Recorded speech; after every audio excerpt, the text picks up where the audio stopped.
مقصد یہی تھا کہ اللہ کی تمامی مخلوقات میں یہ انسان ایک مکلف مخلوق ہے، یعنی یہ ایسی مخلوق ہے کہ جسے اپنی زندگی کے شب و روز کا، زندگی کے اعمال کا حساب دینا ہے۔ یہی وجہ ہے کہ باقی اور جتنے بھی اللہ کی مخلوقات ہیں، قیامت کے دن ان سے حساب نہیں ہوگا، سوال نہیں ہوگا، لیکن انسان سے سوال ہوگا، کیونکہ اللہ نے اسے شرافت اور کرامت سے نوازا ہے، اشرف المخلوقات بنایا ہے۔ پھر انسان کے سارے وجود کے اندر اگر غور کیا جائے تو اس سارے وجود انسانی کے اندر اللہ نے اس کے سینے میں ایک دل رکھا ہے، اور یہ دل بظاہر ایک چھوٹا سا پرزہ ہے اور ہے بھی سینے کے اندر، لیکن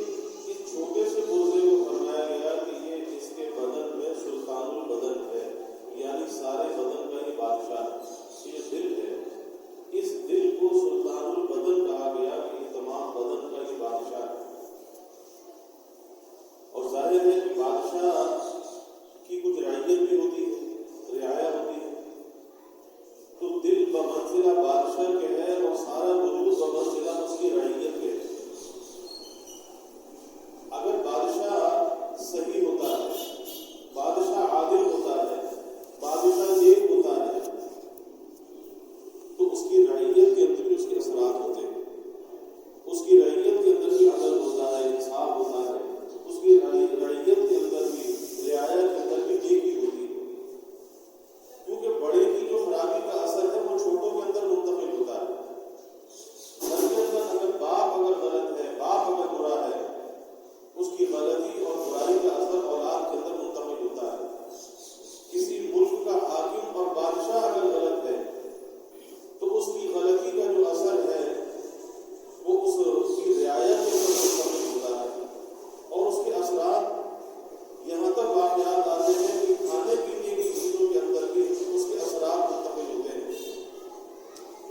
چنانچہ کتابوں کے اندر ایک واقعہ آتا ہے، مجھے یاد آیا کہ ایک مرتبہ ایک بادشاہ کسی شاہی باغ کے اندر گیا، اس نے باغ کے اندر دیکھا کہ بہت شاندار قسم کے انار لگے ہوئے ہیں۔ اس نے اس باغ کے رکھوالا جو تھا، مالی تھا، باغبان، تو اس سے کہا کہ اس انار کا جو عرق ہے، جوس ہے، وہ نکال کر مجھے پلاؤ۔ اس نے ایک انار توڑا اور اس کا جوس نکالا، تو ایک پیالہ بھر کر لبریز ہو کر ایک پیالہ بھر کر جوس نکل آیا۔ بادشاہ کو پلایا، بادشاہ کو بڑا لذیذ لگا، تو بادشاہ نے کہا کہ اس کے دل کے اندر یہ خیال آیا کہ بھائی یہ باغ تو بڑا شاندار ہے، تو کیوں نہ اس باغ کے اوپر قبضہ کیا جائے، اس کا ایک انار ایسا ہے کہ ایک انار سے ایک پیالہ بن کے اس کے جوس کا نکل آتا ہے، عرق نکل آتا ہے، کیوں نہ اس باغ پر ہی قبضہ کر لیا جائے۔ اس نے اس باغبان سے کہا کہ اچھا ایک انار کا جوس اور نکال کر لاؤ۔ جب وہ جوس نکال کر لایا تو پہلے انار کی نسبت اس کا جوس آدھا نکلا۔ اس نے کہا کہ یہ کیا، پہلے تو ایک پورا بھر کے نکلا تھا، آدھا نکلا، اس کی کیا وجہ ہے؟ تو اس باغبان نے یہ کہا، کہنے لگا کہ لگتا ہے کہ اس ملک کا جو حاکم ہے، بادشاہ ہے، اس کی نیت میں کوئی خرابی آ گئی، اس کی نیت کی خرابی کا یہ اثر ہے کہ پہلے تو پورا نکلا تھا بھر کر پیالہ، اور اب وہ آدھا نکلا۔ بادشاہ نے محسوس کیا کہ واقعی میری نیت میں خرابی تو آئی تھی، بد نیتی پیدا ہوئی تھی کہ اس باغ پر قبضہ کر لیا جائے۔ اس نے دل ہی دل میں توبہ کی، اس نے دل ہی دل میں اللہ کی طرف رجوع کیا کہ اپنے ارادے سے وہ باغ آیا، یعنی وہ دیکھنا چاہتا تھا کہ نیت کا بھی کوئی اثر ہوتا ہے، اور حقیقت یہی ہے کہ انسان کی نیت کا جو اثر ہے وہ اس کے اعمال پر ضرور ہوتا ہے۔ اسی لیے اس کی نیت کو سید الاعمال کہا ہے۔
فکر کرنا چاہیے، کیونکہ انسان کے بدن میں یہی ایک دل ہے جو اللہ کو پسند ہے اور یہ اللہ کی تجلیات کا مرکز ہے۔ اس لیے حدیث میں آتا ہے اللہ کے حبیب صلی اللہ علیہ وسلم نے فرمایا کہ نہ مجھ کو میری زمین سما سکتی ہے، نہ مجھ کو میرا آسمان سما سکتا ہے، اگر میں سما سکتا ہوں قلب مومن میں سما سکتا ہوں، یعنی ایک مومن کا جو دل ہے یہ بیت اللہ ہے، یہ عرش اللہ ہے، اس دل کے اندر اللہ تعالیٰ آ سکتے ہیں۔ اس دل کے علاوہ کوئی چیز ایسی نہیں ہے کائنات میں کہ جس پر اللہ سما سکے۔ تو اب یہ دل کیسا ہونا چاہیے؟ ظاہر ہے کہ دل اگر صحیح ہوگا، بادشاہ صحیح ہوگا تو باقی رعیت بھی صحیح ہوگی، اور اس کی اہمیت کو ہم بھی مانتے ہیں کہ کچھ کام کرنے کا دل چاہتا ہے تو کہتے ہیں دل چاہ رہا ہے کہ یہ کام کر لیں، کسی سے ملاقات کو کرنے کو دل چاہتا ہے تو کہتے ہیں دل چاہتا ہے کہ ملاقات کر لیں، اور اگر نہیں ملنا، نہیں بات کرنی، نہیں جانا، کہتے ہیں دل نہیں چاہ رہا وہاں جانے کے لیے، دل نہیں چاہ رہا کھانے کے لیے، فلاں کام کرنے کو دل نہیں چاہ رہا۔ تو ہم اپنی معمولات زندگی کے اندر بھی دیکھتے ہیں کہ ہم اس دل کو اہمیت دیتے ہیں اور اس دل کا بار بار تذکرہ بھی کرتے ہیں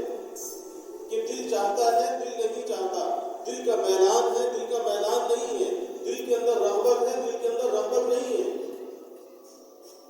پھر دل جس کام کی طرف مائل ہو جاتا ہے، جس کی رغبت دل میں آ جاتی ہے،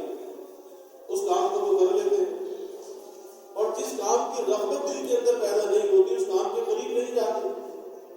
کسی سے ملنے کی چاہت دل کے اندر ہے تو ملاقات کر لیتے ہیں، بات کرنے کی چاہت دل کے اندر ہے تو بات کر لیتے ہیں، اور اگر نہیں ہے نہ ہم بات کرتے ہیں، نہ ملاقات کرتے ہیں، نہ کوئی کام کرتے ہیں۔ اگر دل کے اندر چاہت نہیں ہے تو پتہ یہ چلا کہ انسان کے وجود کے اندر اس کے دل کی جو اہمیت ہے یہ بہت زیادہ ہے، اور اللہ رب العزت نے بھی اس کی اہمیت کا ہمیں بتایا کہ وجود انسانی کے اندر اس کے دل کی کیا اہمیت ہے، کیونکہ دنیا کی زندگی کے اندر انسان کی ترجیحات میں بہت سی چیزیں ہوتی ہیں، بالخصوص انسان کی ترجیحات میں دنیا کی زندگی کے اندر مال ہوتا ہے، وہ چاہتا ہے کہ مال مجھے زیادہ حاصل ہو جائے، اس کی ترجیحات میں اولاد ہوتی ہے، اور اولاد میں بھی وہ بیٹوں کو زیادہ پسند کرتا ہے، اور دو چیزیں دنیا کے اندر ایسی ہیں کہ جن دو چیزوں پر انسان دنیا کے اندر فخر کرتا ہے، ایک مال پر فخر کرتا ہے اور ایک اولاد پر فخر کرتا ہے۔ لیکن اللہ نے قرآن میں ہمیں سبق دیا ہے، سکھایا ہے، بتایا ہے کہ کیا چیز ترجیح دینے کے قابل ہے اور کیا چیز ترجیح دینے کے قابل نہیں۔ اللہ نے فرمایا یوم لا ينفع مال ولا بنون الا من اتى الله بقلب سلیم، کہ وہ جو قیامت کا دن ہوگا اور اس قیامت کے دن تمہاری بولیاں لگیں گی، تمہاری قیمت لگے گی، تو اس قیامت کے دن جب اعمال کا وزن ہو رہا ہوگا، تمہاری قیمت کا تعین ہو رہا ہوگا کہ تم کتنے قیمتی ہو، تو کہا کہ وہاں پر جس مال اور بیٹے کی چاہت تمہارے دل کے اندر ہے، جس مال کو اور بیٹوں کو تم پسند کرتے ہو اور اس پر فخر کرتے ہو، تو یوم لا ينفع مال ولا بنون، کہ یہ بیٹے اور مال تمہیں فائدہ نہیں دیں گے، یہ مال اور بیٹے قیامت کے دن فائدہ نہیں دیں گے۔ کیا چیز تمہیں فائدہ دے گی؟ الا من اتى الله بقلب سلیم، کہ اس قیامت کے دن جو چیز کام آنے والی ہے، جس پر اللہ کی نظر ہے، وہ چیز ہے قلب سلیم۔ قلب سلیم، قلب سلیم کسے کہتے ہیں؟ قلب سلیم کہتے ہیں کہ ایک بنا ہوا سنورا ہوا دل، بنا ہوا سنورا ہوا دل، کہ ظاہر ہے کہ ایک آدمی لباس اگر پہنتا ہے تو ایسا تو نہیں ہوتا کہ بازار سے کپڑا لے کر اپنے بدن پہ لپیٹ لے، نہیں، اسے درزی کے پاس لے کے جاتا ہے، اپنے جسم کے مطابق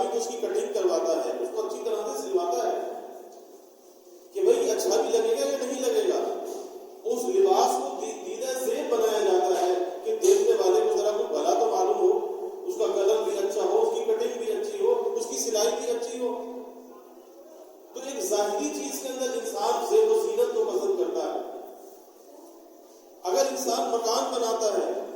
مکان کا اسٹرکچر چاہے کیسا بھی بن جائے، لیکن آخر میں اس کی فنیشنگ کے اوپر بڑا پیسہ خرچ کرتا ہے، اس کو چمکانے پر، آرائش اور زیبائش پر بڑا پیسہ خرچ کرتا ہے کہ دیکھنے میں ذرا بھلا تو معلوم ہو کہ بھی ہاں واقعی مکان ہے۔ اسی طرح سے انسان دنیا کے اندر سوچتا چلا جائے کہ انسان کا مزاج یہ ہے، اس کی طبیعت یہ ہے کہ یہ ظاہر کی چیزوں پر جو چیز نظر آنے والی ہے اس کی بناوٹ پر، سجاوٹ پر یہ بہت زیادہ اہتمام کرتا ہے اور بہت زیادہ خرچ بھی کرتا ہے۔ لیکن حدیث میں آتا ہے کہ جس چیز پر تمہاری نظر ہوتی ہے اللہ کی اس پر نظر نہیں ہوتی، تمہاری نظر مال پر ہوتی ہے، دنیا کے اسباب پر ہوتی ہے، تمہاری نظر ظاہر کی بناوٹ اور سجاوٹ پر ہوتی ہے۔ اللہ کے حبیب صلی اللہ علیہ وسلم فرماتے ہیں اللہ نہ تمہارے مال کو دیکھتا ہے نہ تمہاری صورتوں کو دیکھتا ہے، یعنی اللہ تمہارے ظاہر کو نہیں دیکھتا، اللہ تمہارے دلوں کو دیکھتا ہے، تمہارا دل کیسا ہے، تمہارے دل کے اندر کیا چیز ہے، اللہ تمہارے دلوں کو دیکھتا ہے۔ تو پتہ ہی چلا کہ اللہ رب العزت کے یہاں جس چیز کی اہمیت ہے وہ انسان کا ظاہر نہیں ہے، وہ انسان کا مال نہیں ہے، وہ انسان کی اولاد نہیں ہے، اللہ کے نزدیک جس چیز کی اہمیت ہے وہ انسان کا دل ہے، اور وہ دل کون سا دل ہے؟ وہ قلب سلیم ہے، ایک بنا ہوا سنورا ہوا دل۔ تو ہمیں دیکھنا چاہیے، ہمیں اپنا جائزہ لینا چاہیے کہ کیا ہم نے اپنے دل کو دل بنایا ہے؟ کیا ہمارا دل دل کہلانے کے قابل ہے کہ اس دل کو دل کہا جائے؟ یاد رکھیے کہ دل جب بنتا ہے جب اس دل میں اللہ کی یاد آ جاتی ہے، یہ اللہ کی یاد سے یہ دل آباد ہوتا ہے، اور اللہ کے اغیار سے یہ دل خالی ہوتا ہے، کیونکہ یہ دل جو اللہ نے اپنے لیے بنایا یہ دنیا کی محبت کے لیے نہیں، یہ مال کی چاہت کے لیے نہیں۔ ہاں دنیا کی رغبت انسان کے دل میں اللہ نے رکھی ہے، لیکن وہ دنیا اس کے ہاتھ میں تو ہونی چاہیے، وہ مال اس کے ہاتھ میں تو ہونا چاہیے، لیکن اس کے دل میں نہیں ہونا چاہیے، اسے دل میں جگہ نہیں دینی چاہیے، کیونکہ اگر یہ دنیا دل کے اندر آ جاتی ہے، مال کی چاہت اگر دل کے اندر آ جاتی ہے تو پھر انسان کے ایمان کا نقصان ہو جاتا ہے، پھر یہ دل پھر زندہ دل نہیں ہوتا، پھر یہ دل مردہ ہو جاتا ہے، کیونکہ اس میں دنیا کی چاہت آ جاتی ہے۔ اسی لیے دنیا وہی قابل مذمت ہے جو انسان کے دل میں آ جائے، جو اللہ سے غافل کر دے، اور اگر دنیا ہاتھ کے اندر ہے پھر چاہے کتنا ہی مال و اسباب ہے، شریعت اس سے منع نہیں کرتی کہ اللہ سے غافل نہ ہو، اس مال کے حق کو بھی ادا کرے، جان کے حق کو بھی ادا کرے، لیکن اپنے رب سے غافل نہ ہو۔ چیز تو دنیا سودا غافل بودن نیک و مالو نخرا و فرزند و زن، کہ دنیا کسی مال و دولت کا نام نہیں، سونے چاندی اور اولاد اور بیٹوں کا نام دنیا نہیں، چیز تو دنیا سودا غافل بودن، دنیا نام ہے اللہ سے غافل ہونے کا، کہ جو آدمی اللہ سے غافل ہو رہا ہے، چاہے اس کا سبب مال ہے، چاہے اس کا سبب اولاد ہے، چاہے اس کا سبب بیوی ہے، اگر وہ اللہ سے غافل کرنے کا ذریعہ ہے تو پھر اس کے لیے قابل مذمت ہے، وہ دنیا ہے، اور ایسی دنیا کو چھوڑ دینا چاہیے۔ تو میں یہ عرض کر رہا تھا کہ یہ دل اللہ نے اس وجود کے اندر اس کو بادشاہ بنایا اور باقی بدن کو اس کی رعیت بنایا۔ اب اگر یہ دل صحیح ہوگا تو باقی بدن بھی صحیح ہوگا۔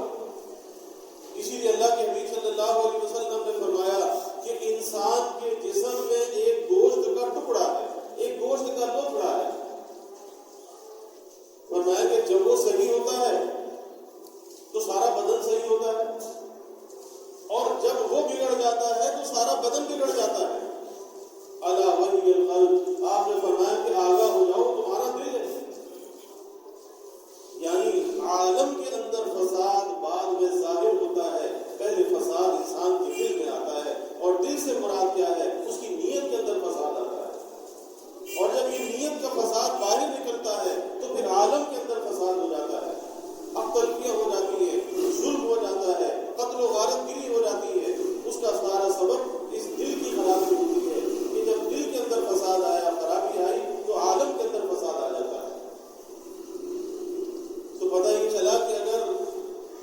اس وجود کے فساد کو اگر ختم کرنا چاہتے ہیں، اگر عالم کے فساد کو اگر ختم کرنا چاہتے ہیں، تو اس کا ذریعہ بھی یہی ہے کہ اپنے دلوں کو بنا لیا جائے، دلوں کو سنوار لیا جائے۔ اب یہ دل کس طرح سے بنایا جائے، کس طرح سے سنوارا جائے، اور کیا نشانیاں ہیں کہ جو اس دل کو خراب کرنے والی ہیں؟ امام حافظ ابن قیم رحمہ اللہ نے 4 خرابیوں کو ذکر کیا کہ یہ 4 خرابیاں ایسی ہیں جسے دل کی بیماری کہہ سکتے ہیں۔ آج لوگ دل کی بیماری اسے سمجھتے ہیں کہ جس کے دل میں کوئی رکاوٹ پیدا ہو جائے، کسی شریانے بند ہو جائیں تو سمجھتے ہیں کہ یہ دل کی بیماری ہے۔ ارے وہ جسم کی بیماری تو ہے، لیکن دل کی بیماری کچھ اور طرح کی ہوتی ہے۔ دل تو جب بیمار ہوتے ہیں جب اللہ کی یاد سے غافل ہو جاتے ہیں۔ ہم جسم کی بیماری کو دل کی بیماری کا نام دے دیتے ہیں۔ بیمار دل وہ ہے جو اللہ کی یاد سے غافل ہے اور جو اللہ کی یاد میں لگا ہوا ہے، اور اللہ کی یاد سے مراد یہ ہے کہ اس کی زندگی اللہ کے احکامات کے تابع گزر رہی ہے، اللہ کی نافرمانی سے بچ کر گزر رہی ہے۔ خالی اللہ کی یاد یہ نہیں ہے کہ ہاتھ میں تصویر لے کے اللہ اللہ کر رہا ہے، سبحان اللہ کر رہا ہے۔ نہیں، اللہ کی یاد کا منشا یہ ہے کہ وہ یادداشت ایسی قائم ہو جائے کہ پھر اللہ کی نافرمانی اس سے نہ ہو، کسی گناہ کا ارتکاب اس سے نہ ہو، اور کسی نیکی کے موقع پر نیکی میں کوتاہی اس سے نہ ہو۔ یہ ہے اللہ کی یاد، اور یہ یاد کہاں پر ہوتی ہے؟ کہ اللہ کی یاد دل کے اندر ہوتی ہے۔ تو 4 دل کی بیماریوں کو ذکر کیا، بیمار دل کی علامات کو بیان کیا کہ بیمار دل کی علامت اور پہچان کیا ہے، کہ جس کو کہا جائے کہ ہاں یہ دل بیمار ہے۔ پہلی پہچان یہ بیان کی کہ جب انسان فانی چیزوں کو باقی چیزوں پر ترجیح دے دے۔ پہلی پہچان، جب انسان فانی چیزوں کو باقی پر ترجیح دینے لگے تو وہ سمجھ لے کہ میرا دل بیمار ہے۔ مثلا دنیا کا گھر تو اچھا لگتا ہے مگر آخرت کا گھر بنانے کی فکر نہیں ہے۔ دنیا کی عزت مل جائے لیکن آخرت کی ذلت کی فکر نہیں ہے کہ آخرت میں کیا ہوگا، عزت ہوگی یا ذلت ہوگی، اس کے بارے میں کبھی سوچ نہیں آتی۔ دنیا میں تو چاہتا ہے کہ آسانیاں مل جائیں، لیکن آخرت کی پریشانی، آخرت کے عذاب کی پرواہ نہیں۔ تو یہ پہلی پہچان ہے کہ یہ دل بیمار دل ہے۔ اب اس سے فکر کرنی چاہیے، اب اسے اس دل کا علاج کرنا چاہیے، اور اس دل کے علاج کرنے والے الگ ہیں، یہ جسمانی ڈاکٹر الگ ہیں اور روحانی ڈاکٹر الگ ہیں، جو طبیب باطن ہیں۔ اب ضرورت اسے اس بات کی ہے کسی طبیب باطن کے پاس جانا چاہیے اور اپنی نبض دکھانی چاہیے، اپنے حالات بتانے چاہیے کہ کیا میرے دل کی کیفیت ہے، کہ میرے دل کی یہ کیفیت کہ میں دنیا کو آخرت پر ترجیح دیتا ہوں، جبکہ اس دنیا کی حقیقت کیا ہے؟ اس دنیا کی حقیقت فنا ہے، اور ہر جانب سے اس دنیا میں فنا کی بو آ رہی ہے، ہر طرف سے فنا کی بو آتی ہے۔ آج ایک گیا، کل دوسرا گیا، پرسوں تیسرا گیا۔ حضرت علی کرم اللہ وجہ فرماتے ہیں کہ انسان اس دنیا کے اندر جن نعمتوں کو استعمال کرتا ہے، برتتا ہے، اگر اس کی حقیقت کے اندر غور کرے، ہر چیز کے اندر سے فنا کا سبب ملتا ہے۔ انسان اعلیٰ سے اعلیٰ غذا کھاتا ہے، قیمتی سے قیمتی غذا کھاتا ہے، لیکن اس غذا کا انجام کیا ہوتا ہے کہ وہ نجاست کی شکل میں وہ غذا اس کے جسم سے خارج ہو جاتی ہے۔ یہ اس اعلیٰ غذا کا انجام ہے۔ یہ اعلیٰ سے اعلیٰ لباس پہنتا ہے، لیکن کچھ عرصے کے بعد وہ لباس چیتھڑوں کے اندر بدل جاتا ہے۔ یہ اس کے لباس کا انجام ہے۔ یہ اعلیٰ سے اعلیٰ مکانوں کو پسند کرتا ہے، اچھے سے اچھے مکان بنواتا ہے، لیکن کچھ عرصے کے بعد وہ مکان بوسیدہ ہو جاتے ہیں، بیکار ہو جاتے ہیں، پھر وہ کسی قابل نہیں رہتے۔ اچھے سے اچھی سواریوں کو استعمال کرتا ہے، لیکن ان سواریوں کا انجام بھی فنا ہے کہ کچھ عرصے کے بعد وہ ٹوٹ کا شکار ہو جاتی ہے۔ تو ہر چیز کی حقیقت کے اندر اگر انسان غور کرے اسے فنا کی بو آتی ہے، اور سبق یہی ملتا ہے کہ یہ دنیا دل لگانے کے قابل نہیں ہے۔ اگر حقیقت کے اندر غور کرے تو سب سے بڑا جو سبق ملتا ہے وہ فنا کا ملتا ہے، اور آخرت کے لیے جو سب سے بڑی نصیحت ہمیں ملتی ہے بقا کی ملتی ہے کہ دنیا فانی ہے، آخرت باقی ہے۔ تو عقل و دانش کا تقاضا بھی یہی ہے کہ انسان اس فانی پر اس باقی کو ترجیح دیں گے۔ لیکن ہم اگر اپنے معمولات زندگی کو دیکھیں، زندگی گزارنے کے انداز کو دیکھیں، اپنے شب و روز کو دیکھیں، تو کہیں سے بھی ہمیں یہ جھلک نظر نہیں آتی کہ ہم نے دنیا چھوڑ کے جانا ہے، کہیں سے نظر نہیں آتی۔ لگتا ایسا ہے کہ ہمیشہ یہیں رہنا ہے۔ اور باوجود اس کے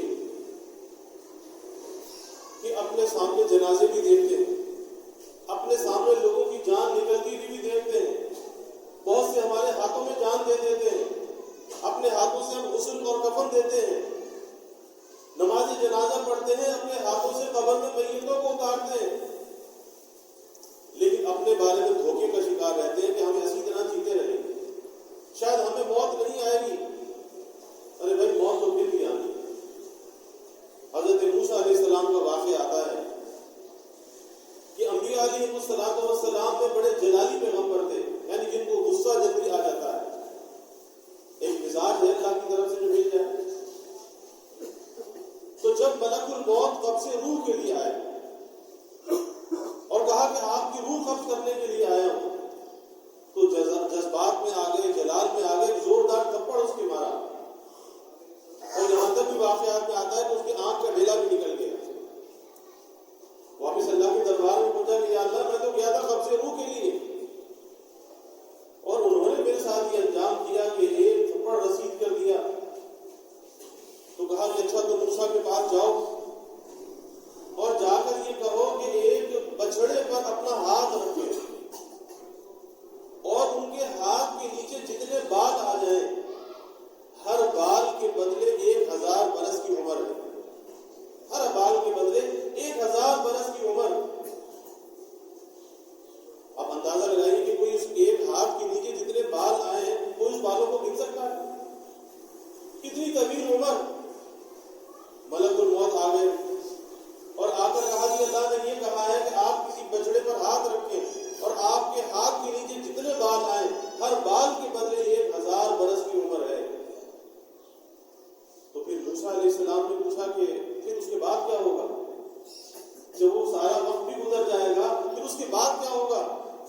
کہا اس کے بعد تو پھر موت ہے، اس کے بعد پھر موت ہے۔ کہا کہ پھر میں ابھی موت کو قبول کرتا ہوں، اور پھر اجازت دی قبض روح کی کہ روح کو قبض کر دیں۔ پھر اس کائنات میں ہمارے نبی صلی اللہ علیہ وسلم کہ جنہیں اختیار دیا گیا کہ آپ جب تک دنیا میں رہنا چاہیں دنیا میں رہ سکتے ہیں، حضرت جبرائیل علیہ السلام ملک الموت کو لے کر حاضر ہوئے اور کہا کہ یہ ملک الموت ہے، آپ کے تابع کر کے بھیجا گیا ہے۔ ملک الموت نے سلام کیا اور کہا کہ اللہ نے مجھے آپ کے تابع کیا ہے، آج تک کسی کے تابع نہیں کیا، پر جس کا وقت آتا ہے جا کر اس کی روح کو قبض کر لیتا ہوں، لیکن آپ کے تابع کر کے بھیجا گیا ہوں کہ اگر آپ اجازت دیں تو میں آپ کی روح کو قبض کروں، ورنہ جب تک آپ دنیا میں رہنا چاہیں آپ دنیا کے اندر رہ سکتے ہیں۔ اللہ کے حبیب صلی اللہ علیہ وسلم نے حضرت جبرائیل کی طرف دیکھا، جبرائیل نے کہا کہ اللہ آپ کی ملاقات کا مشتاق ہے۔ آپ نے فرمایا اللہم الرفیق الاعلیٰ، میں اس اعلیٰ دوست کو اختیار کرتا ہوں، دنیا سے جانے کو پسند فرمایا۔ تو بھائی دنیا سے تو ہر ایک نے جانا ہے، تو ہمیں ترجیحات کو بدلنا چاہیے۔ ہمیں یہ دنیا اس بات کا سبق دیتی ہے کہ ہر جانے والا پیچھے رہ جانے والوں کو پیغام دے جاتا ہے، اور وہ پیغام ایک خاموش پیغام ہوتا ہے، لیکن ہم سمجھتے نہیں اس خاموش پیغام کو۔ وہ خاموش پیغام یہی ہوتا ہے کہ بھائی میں تو چلا، لیکن ذرا سمجھ جاؤ رہنے والے تم بھی نہیں ہو، تم نے بھی یہاں پہ نہیں رہنا، تم نے بھی میرے پیچھے آ جانا ہے، تو ذرا جہاں پر جانا ہے وہاں کی کچھ فکر بھی کر لینا۔ اسی لیے اللہ کے حبیب صلی اللہ علیہ وسلم نے حضرت ابو ذر رضی اللہ عنہ کو نصیحت فرمائی تھی، فرمایا تھا کہ اے ابو ذر ذرا بوجھ ہلکا اٹھانا کہ راستہ بڑا دشوار گزار ہے، اور فرمایا کہ کچھ توشہ بھی ساتھ لے لینا کیونکہ منزل بہت دور ہے، اور جو عمل لے کر جاؤ اس عمل کو ذرا خالص لے کر جانا کہ پرکھنے والا بہت باریک بین ہے۔ 3 باتیں اللہ کے حبیب صلی اللہ علیہ وسلم نے فرمائی کہ بوجھ ذرا ہلکا رکھنا۔ تو بوجھ کس چیز کا ہوتا ہے؟ بوجھ گناہوں کا ہوتا ہے کہ آدمی اگر کسی لمبے سفر پر جائے اور فضول بوجھ اگر وہ اٹھا لے، بوجھ اس کے لیے مصیبت کا سبب بن جاتا ہے۔ نہ بوجھ کو چھوڑ سکتا ہے، نہ بوجھ اس کو چلنے دیتا ہے، دشوار ہو جاتا ہے، مشکل ہو جاتی ہے۔ اور پھر آخرت کے سفر میں جتنا انسان کی زندگی میں گناہوں کا بوجھ بڑھتا جاتا ہے، اس کی زندگی کی مشکلات بڑھتی جاتی ہیں۔ آج ہمیں لوگ پریشان نظر آتے ہیں نا، یہ پریشانی ہے، وہ پریشانی ہے، اور پھر ہم دوسروں کو مورد الزام بھی ٹھہراتے ہیں، فلاں کی وجہ سے ایسا ہو گیا اور فلاں کی وجہ سے ایسا ہو گیا۔ اور یہ بڑی کوتا نظری کی بات ہے کہ اپنی خرابی تو نظر نہ آئے اور دوسروں پر الزام دھرتی نہ جائے۔ تو جب زندگی گزارنا مشکل ہو جائے، زندگی کا سفر مشکل ہو جائے، تو دیکھنا چاہیے کہ میرے گناہوں کا بوجھ ہے، میرے گناہوں کی ظلمت ہے، جس کا یہ اثر ہے کہ آج زندگی دشوار ہوتی چلی جا رہی ہے۔ مجھے اپنے گناہوں کے بوجھ کو ہلکا کرنا چاہیے، مجھے اللہ کی طرف رجوع کرنا چاہیے، اپنے رب سے مجھے معافی مانگنی چاہیے،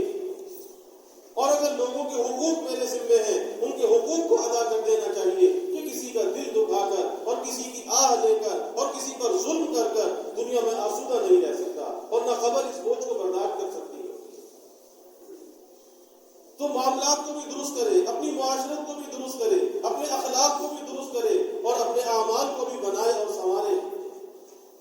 زندگی کا سفر آسان ہو جائے گا، یہ بوجھ ہلکا ہو جائے گا، خبر بھی ہلکی ہو جائے گی۔ لیکن آج اس کو فکر نہیں کرتے، تیرے میرے سے تو ذکر کرتے ہیں، یہ پریشانی ہے، وہ پریشانی ہے۔ ارے کبھی خلوت میں بیٹھ کر، تنہائی میں بیٹھ کر اپنا جائزہ لینا چاہیے کہ یہ زندگی دشوار کیوں ہے، یہ رزق کا حصول دشوار کیوں ہے، یہ اولاد نافرمان کیوں ہے، یہ گھر میں بے برکتی کیوں ہے، آخر اس کا سبب کیا ہے؟ ظاہر ہے اس کا سبب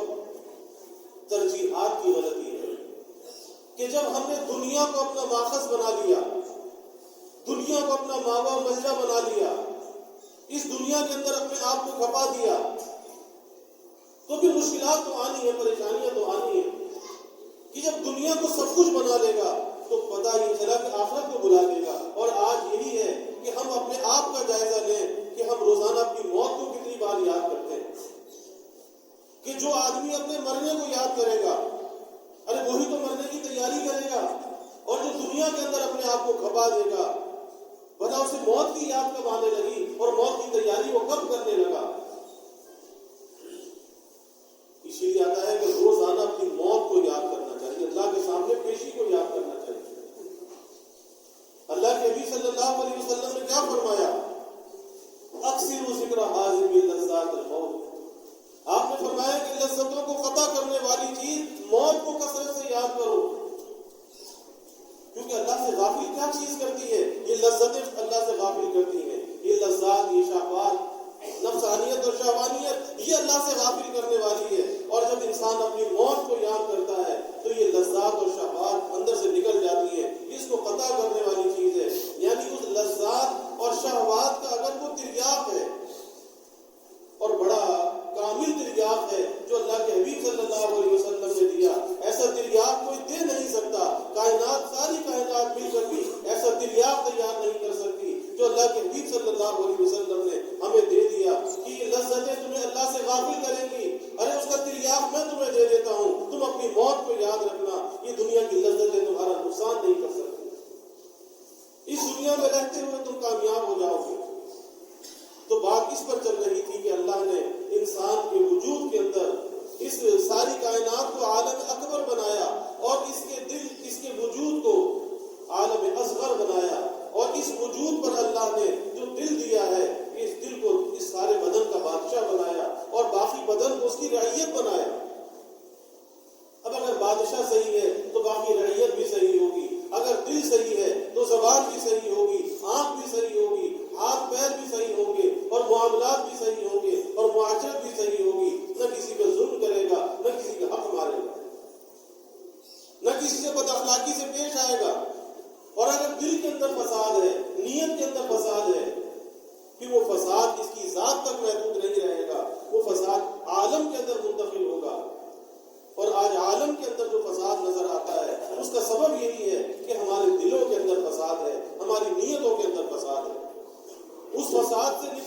راستہ بھی یہی ہے کہ ہمیں اپنی نیتوں کو درست کرنا چاہیے، اپنے دلوں کو درست کرنا چاہیے۔ اسی لیے اللہ نے کہا یوم لا ينفع مال ولا بنون الا من اتى الله بقلب سلیم، یہ قیامت کے دن نہ مال کام آئے گا نہ بیٹے کام آئیں گے۔ قیامت کے دن اگر کوئی چیز کام آئے گی قلب سلیم کام آئے گا، ایک بنا ہوا سنورا ہوا دل جو اللہ کی یاد سے آباد ہو، جس میں عاجزی ہو، تواضع ہو، انکساری ہو، اللہ پر بھروسہ کرنے والا ہو، اللہ کا یقین اس دل کے اندر ہو، یہ دل وہاں پہ کام آنے والا ہے۔ اللہ سے دعا ہے کہ اللہ ہمارے دلوں کو قلب سلیم بنا دے، اللہ دلوں کے فساد کو دور فرما دے، دلوں میں اللہ سچائی عطا فرما دے، حقیقت کو پیدا فرما دے، اور بالخصوص اس دنیا کی فنا کا جو استحضار ہے اللہ وہ ہمیں نصیب فرمائے، اور آخرت کے بقا کا استحضار اللہ ہمیں نصیب فرمائے، اور اپنی موت کو یاد کرنے والا بنائے۔ باقی اور 3 علامات اور ہیں، اس پر انشاءاللہ تعالی آئندہ بات ہوگی کہ بیمار دل کی پہچان کیا ہے، بیمار دل کس کو کہتے ہیں، کہ اگر یہ دل بیمار ہو گیا تو سارا وجود بیمار ہو جائے گا، یعنی پھر آنکھ سے بھی گناہ ہوگا، ہاتھ پیر سے بھی گناہ ہوگا، پھر زبان سے بھی گناہ ہوگا۔ تو بیماری سے اپنے دل کو بچانا ہے، اور جب اس دل میں صحت ہوگی تو سارے بدن میں صحت ہوگی، یعنی اچھے اعمال کا صدور ہوگا۔ اللہ ہمارے دلوں کو قلب سلیم بنا دے، قلب عفیف بنا دے، قلب منیب بنا دے، اپنی جانب